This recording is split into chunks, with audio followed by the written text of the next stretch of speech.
स्वागत है युक्ति एजुकेशन में, यहाँ हम सीखेंगे मैथ के बेहतरीन शॉर्ट ट्रिक्स बैंक, एसएससी और रेलवे एग्जाम्स के लिए। हेलो भाइयों, आप सभी का स्वागत है अपने YouTube चैनल में। मैं हूं पप्पू, ठीक है। और आप देख रहे हैं कि हेडिंग लगा हुआ है प्रॉफिट एंड लॉस। ये अर्थमेटिक के सबसे बेस्ट चैप्टर है और इसमें बच्चे इतने परेशान होते हैं जिसका हिसाब नहीं, ठीक है। बच्चे को सबसे ज्यादा तकलीफ देने वाला अगर कोई चैप्टर है अर्थमेटिक में तो ये है प्रॉफिट एंड लॉस। और सबसे अधिक क्वेश्चन अर्थमेटिक से पूछी जाती है तो वो है प्रॉफिट एंड लॉस। तो हम देखेंगे कि प्रॉफिट एंड लॉस के आज इस वीडियो में सिर्फ कंसेप्ट की बात करेंगे, क्योंकि एग्जाम में आप डायरेक्ट कंसेप्ट पूछे जाते हैं, ठीक है।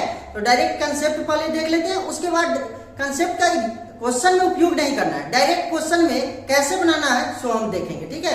तो वो क्वेश्चन से सीखेंगे, ठीक है। तो चलते हैं हम लोग प्रॉफिट एंड लॉस की तरफ, ठीक है। सबसे पहले बात करते हैं अगर प्रॉफिट एंड लॉस में, तो सबसे पहले बात करें कि कॉस्ट क्या होता है, ठीक है।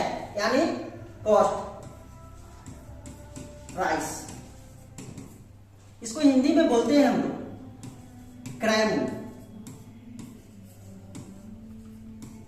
या खरीद मूल्य,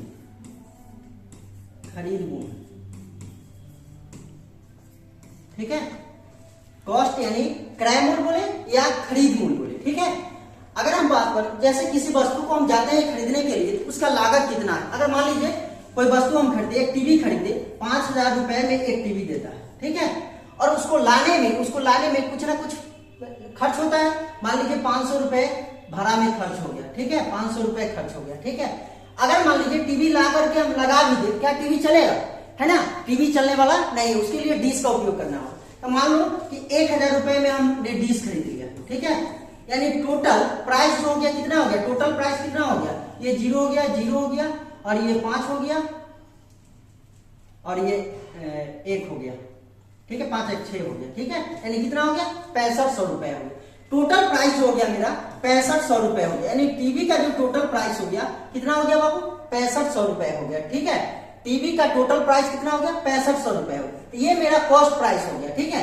अब बात करते हैं सेलिंग प्राइस से। इसको अगर शॉर्ट में कॉस्ट प्राइस को लिखा जाए तो सीपी। अब एग्जामिनर जो है उतना लिखता नहीं, डायरेक्ट सीपी दे देता है, ठीक है। यानी क्रय मूल्य दे देगा, ठीक है। वैसा ही अगर हम एसपी सेलिंग प्राइस की बात करें, इसको हम एसपी बोलते हैं, ठीक है। इसको हिंदी में कहते हैं विक्रय मूल्य। क्या कहेंगे, विक्रय मूल्य कहेंगे, ठीक है। विक्रय मूल्य, इसको हिंदी में विक्रय मूल्य कहते हैं, ठीक है। इसको विक्रय मूल्य बोलेंगे। ये विक्रय मूल्य मतलब जितने में जिस वस्तु को हम खरीद के लाए हैं और जितने में जिस वस्तु को हम बेच रहे हैं उसको हम विक्रय मूल्य कहते हैं। किसी वस्तु को आप जितने में खरीद के लाते हैं और उससे अधिक दाम रख करके बेच देते हैं उसको हम क्या कहते हैं, विक्रय मूल्य। या उससे कम दाम में बेचते हैं उसको क्या कहते हैं, विक्रय मूल्य कहते हैं। अब बताइए अगर हम बात करते हैं, अगर हम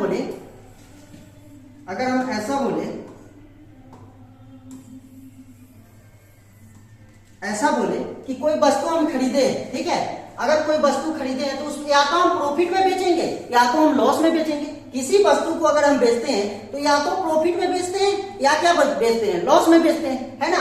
जैसे अगर मान लीजिए हम एक पेन बोले कि पेन का जो प्राइस है, कॉस्ट प्राइस, पेन का जो कॉस्ट प्राइस है वो 5 रुपए है और इसको आप बेच दिए 7 रुपए में, ठीक है। इसको बेच दिए 7 रुपए में। तो बताइए पेन का प्राइस जो था वो 5 रुपया था और इसको बेचे कितना में, 7 रुपए में। तो कितना का प्रॉफिट हो गया, 2 का प्रॉफिट हो गया, है ना। ये कितना का प्रॉफिट होगा, 2 रुपए का प्रॉफिट हो गया, 2 रुपए का प्रॉफिट हो गया। ये प्रॉफिट हम कैसे निकाल पाए, बताइए प्रॉफिट कैसे निकाल पाए। 7 रुपए में बेचे थे, 7 रुपए में बेचे हैं और खरीदे थे 5 रुपए में, तो 7 में से 5 को घटा दिए यानी 2 रुपया क्या हो गया, प्रॉफिट हो गया। यानी जब भी मुझे प्रॉफिट निकालना होगा, ठीक है, जब भी प्रॉफिट निकालना होगा एसपी में से सीपी को घटाना पड़ेगा, एसपी में से सीपी को घटाना पड़ेगा। यानी बोल सकते हैं केस फर्स्ट में बोल सकते हैं कि एसपी जो होगा बड़ा होगा सीपी से, एसपी जो होगा वो बड़ा होगा सीपी से, एसपी जो होगा वो बड़ा होगा सीपी से, ठीक है। तो प्रॉफिट हम निकालेंगे तो क्या होगा, एसपी में से सीपी को हम क्या कर लेंगे, घटा देंगे। लेकिन अगर हम बात करें कि प्रॉफिट प्रतिशत क्या होगा, ठीक है। अच्छा, प्रॉफिट प्रतिशत बाद में देखेंगे। सेकंड केस में अगर हम बोलते हैं, सेकंड केस में अगर बोला जाए कि अगर सीपी बड़ा है, सीपी जो है बड़ा है एसपी से, सीपी बड़ा है एसपी से, ठीक है।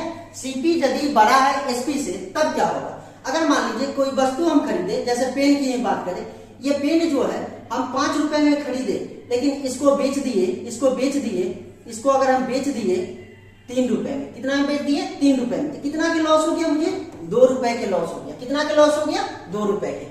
यानी जब भी सीपी बड़ा होगा और एसपी कम होगा, सीपी बड़ा होगा एसपी कम होगा, हर उस हाल में हमको लॉस होगा, ठीक है। क्या होगा, ओवरऑल लॉस होगा, ओवरऑल लॉस होगा। और जब लॉस होगा तो सीपी में से एसपी को घटाएंगे, सीपी में से एसपी को घटाएंगे। बात समझ गए कि नहीं, सीपी में से किसको घटाएंगे बाबू, एसपी को घटाएंगे, ठीक है। सीपी में से एसपी को घटाएंगे। अगर हम बात करते हैं कितना की लॉस हुआ, ये तो रुपया में बात हुआ, रुपया में, क्या में बात हुआ, रुपया में, कि 2 रुपया के हमको प्रॉफिट हुआ, यहाँ 2 रुपया के हमको लॉस हुआ, रुपया में ये बात हो रहा है। लेकिन अगर हम बात करें, पूछे जाए कि प्रतिशत में बताओ, क्या पूछा जाए, प्रतिशत में बताओ कि कितने प्रतिशत के लॉस हुआ है या कितने प्रतिशत के प्रॉफिट हुआ है, तो कैसे निकालेंगे।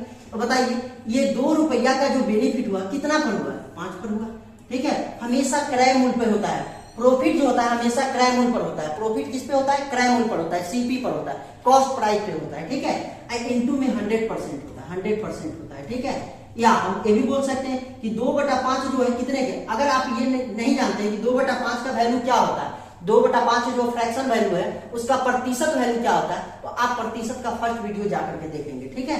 ये 40% के बराबर होता है, 40% के बराबर, ठीक है। कोई परेशानी है नहीं ना। वैसे ये 40% के प्रॉफिट हो गया। इसका मतलब है कि जब भी मुझे प्रॉफिट प्रतिशत निकालना होगा, प्रॉफिट प्रतिशत निकालना होगा, ठीक है। चलिए आगे बढ़ते हैं। जब भी मुझे प्रॉफिट प्रतिशत निकालना होगा, ठीक है, अगर हम लिखे प्रॉफिट प्रतिशत, प्रॉफिट प्रतिशत जब भी निकालना होगा प्रॉफिट प्रतिशत, तो लिखेंगे हम प्रॉफिट, प्रॉफिट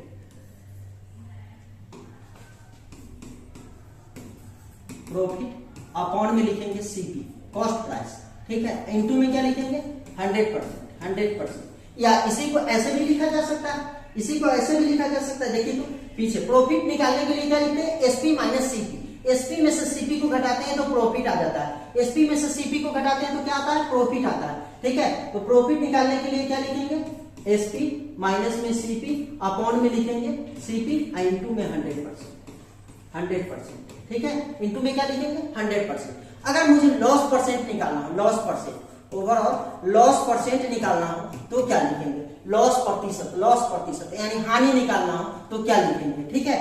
तो लॉस प्रतिशत निकालने के लिए ऊपर लॉस और नीचे में क्या लिखेंगे, सीपी लिखेंगे। नीचे में क्या लिखेंगे, किस पर लॉस हो रहा है सो देखेंगे, किस पर लॉस हो रहा है सो देखेंगे, ठीक है।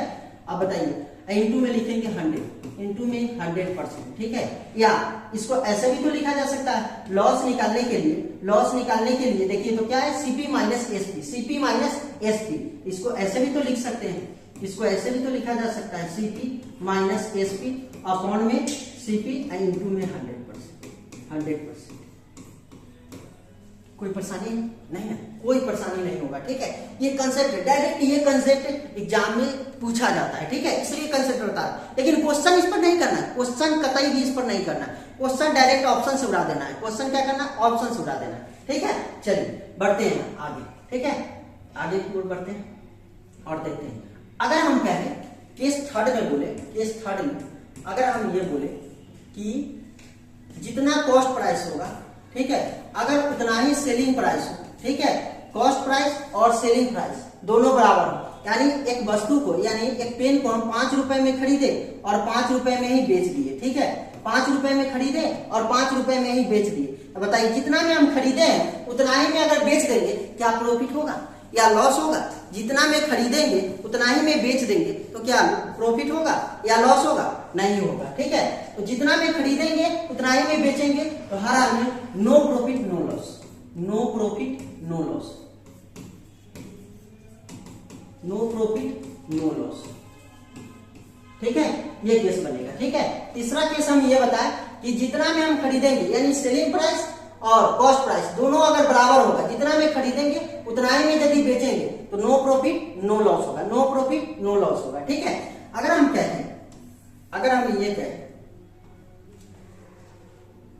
किसी वस्तु को बेचने पर, ठीक है, किसी वस्तु को अगर हम बेचते हैं, ठीक है, उसमें 20% की वृद्धि हो जाती है। प्रॉफिट जो होता है 20% हो जाता है, प्रॉफिट 20% हो जाता है। ये 20% का मतलब क्या है? 20% का मतलब क्या है? तो 20% का वैल्यू होता है, मुझे पता है कि 1/5।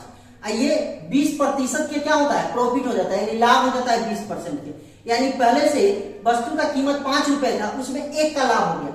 वस्तु का वास्तव में कीमत कितना हो गया? वस्तु का वास्तव में कीमत कितना हो जाएगा? 6 रुपए। कितना हो जाएगा बाबू? 6 रुपए हो जाएगा। ये मेरा एसपी आ जाएगा और ये क्या हो जाएगा? सीपी हो जाएगा। ये क्या हो जाएगा? सीपी हो जाएगा। कोई परेशानी है? नहीं ना? कोई परेशानी है तो बता सकते हैं। अगर मान लीजिए हम कहें कि 35% के लॉस हो जाता है, 35% के लॉस हो जाता है, ठीक है, 35% के क्या हो जाता है? लॉस हो जाता है। लॉस मतलब हानि हो जाता है। तो मुझे पता है कि 5% का जो वैल्यू होता है, अगर आपको ये पता नहीं है तो फर्स्ट वीडियो देखेंगे, ठीक है, परसेंटेज का। 5% का वैल्यू कितना होता है? 1/20। मुझे 35 का निकालना है तो 7 से मल्टीप्लाई करेंगे, यानी कितना हो जाएगा? 7/20 हो जाएगा, ठीक है। यानी ये क्रय मूल्य सीपी जो है 20 रुपए है, इसमें 7 का मुझे लॉस हो गया, 7 रुपए के लॉस हो गया। यानी एसपी कितना हो जाएगा? एसपी यहां से पता करें तो एसपी कितना हो जाएगा? तो 20 में से 7 घटा लीजिए, यानी कितना हो जाएगा? 13 हो जाएगा। कोई परेशानी है? नहीं, कोई परेशानी है तो बता सकते हैं, ठीक है। तो चलिए अब हम देखेंगे इस पर डिपेंडेंट जितने भी क्वेश्चन है उसको कैसे करना है, ठीक है। तो देखते हैं नेक्स्ट वीडियो में हम क्वेश्चन करके देखेंगे, ठीक है।